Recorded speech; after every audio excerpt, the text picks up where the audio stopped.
Hello student. तो आज की इस वीडियो में हम क्लास 10 मैथ्स का एक और इम्पोर्टेंट क्वेश्चन लेके आए हैं आपके लिए, जो कि बोर्ड एग्जाम में आने के बहुत चांसेस है। तो इस वीडियो को साथ साथ मेरे साथ करिए और एंड तक जरूर देखिए।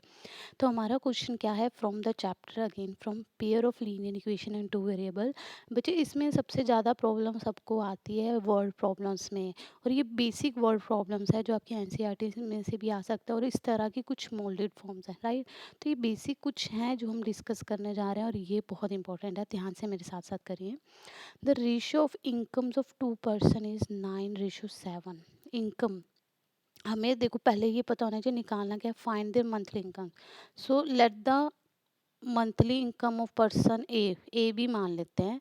Late the monthly income of person A one या जो भी है be X rupees X, and same the monthly income, पहले तो जो रेशियो दी हुई है उसके according the monthly income of person B is rupees Y. ठीक है, या एक्स और वाई ऐसे ले सकते थे, it's up to you, it is not mention, तो आप अपने अकॉर्डिंग ले सकते हैं, या फर्स्ट पर्सन सेकंड पर्सन भी लिख सकते हैं। फर्स्ट कंडीशन क्या दी हुई है, इन दोनों की इनकम की रेशियो, इनकम की रेशियो कितनी है, मतलब एक्स और वाई की रेशियो, रेशियो ऐसे निकालते हैं 9:7।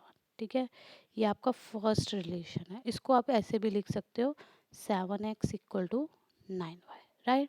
अब सेकेंड कंडीशन क्या, रेशियो ऑफ देयर एक्सपेंडिचर्स, मतलब खर्चा। 9:7 उनकी इनकम की रेशियो, उसके बाद जो उन खर्चा कर रहे हैं उसके ऊपर, अपना जो भी एक्सपेंसेस उनके हैं उसकी रेशियो 4:3 है। अब एक्सपेंसेस के लिए आप अलग से तो वेरिएबल नहीं चूज करोगे। बच्चे ध्यान से समझा, इनकम दो पार्ट में टूटती है, एक एक्सपेंसेस में, दूसरा सेविंग्स में, है ना। अगर वो कह रहा है and each of them manages to save rupees 2000 per month, और हर दोनों ही मंथली अगर 2000 सेव कर रहे हैं, तो मान लो पर्सन ए की इनकम एक्स थी, एक्सपेंसेस ई है, सेव 2000 कर रहा है, तो उसके एक्सपेंसेस बेसिकली कितने हो गए, x-2000 ना। मतलब अगर उसकी इनकम एक्स थी, उसमें से 2000 उसने साइड पे बचा के रख लिए, तो सेकेंड इक्वेशन के अकॉर्डिंग उसकी जो एक्सपेंसेस कितने होने चाहिए, x-2000 जो बचे।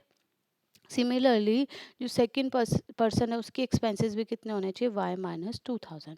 तो इधर से आपका सेकंड रिलेशन आ जाएगा 4:3, right. Now you just need to cross do the cross multiplication, इसको इधर, तो ये क्या हो जाएगा 3 टाइम x-2000, ब्रैकेट के बाहर रखना ताकि मिस्टेक ना हो, स्टेप बाय स्टेप करना है। अब जस्ट सिंप्लीफाई दिस, यहाँ पर हम करने जा रहे हैं 3 को x से किया 3x, 2000 से किया 6000, which is equal to 4y-8000, right. तो ये 3x माइनस 4y इधर आ गया, 6000 उधर चला गया। ठीक है, जब साइड बदलता है तो अपने साइन भी बदलते हैं। तो 6 में से 2 गए, -2000 हो जाएगा, राइट।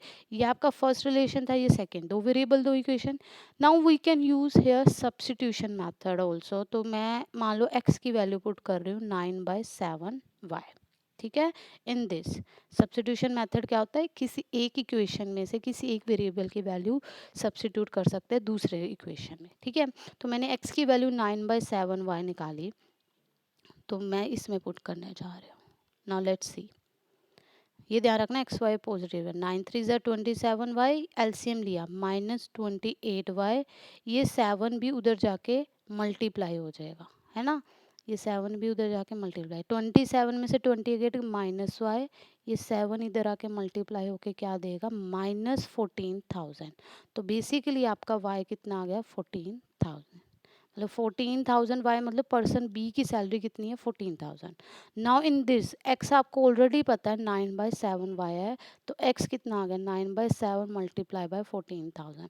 देखो दो इक्वेशन है, नंबर 1 यही है और ये नंबर 2 है, तो आपने क्या किया सब्स्टिट्यूट 1 इन 2, तो उससे एक वेरिएबल जिसकी वैल्यू सब्स्टिट्यूट की थी वो एलिमिनेट हो जाता है, तो दूसरा वेरिएबल में रह जाती है, तो एक वेरिएबल एक इक्वेशन, तो वैल्यू इजीली निकल आती है। अब वही जो वैल्यू आई उसको फर्स्ट में वापस से पुट करेंगे, दूसरे की भी आ जाएगी, दिस इज 1, दिस इज 2000, तो 9 मल्टीप्लाई बाय 2000 बच्चे क्या होता है 18,000।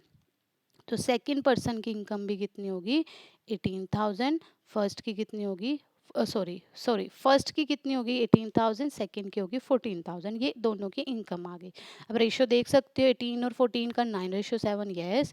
और उनके एक्सपेंसेस अगर 18 में से 2 सेव किया 16 बचे, और 14 में से 2 सेव किया 12 बचे। 16:12 is yes 4:3, you can verify that also. Solution में जरूरी नहीं अपने सेटिस्फेक्शन के लिए कि हाँ चेक करने के लिए आंसर सही आया कि नहीं, रफ में वेरीफाई कर सकते हो, ठीक है।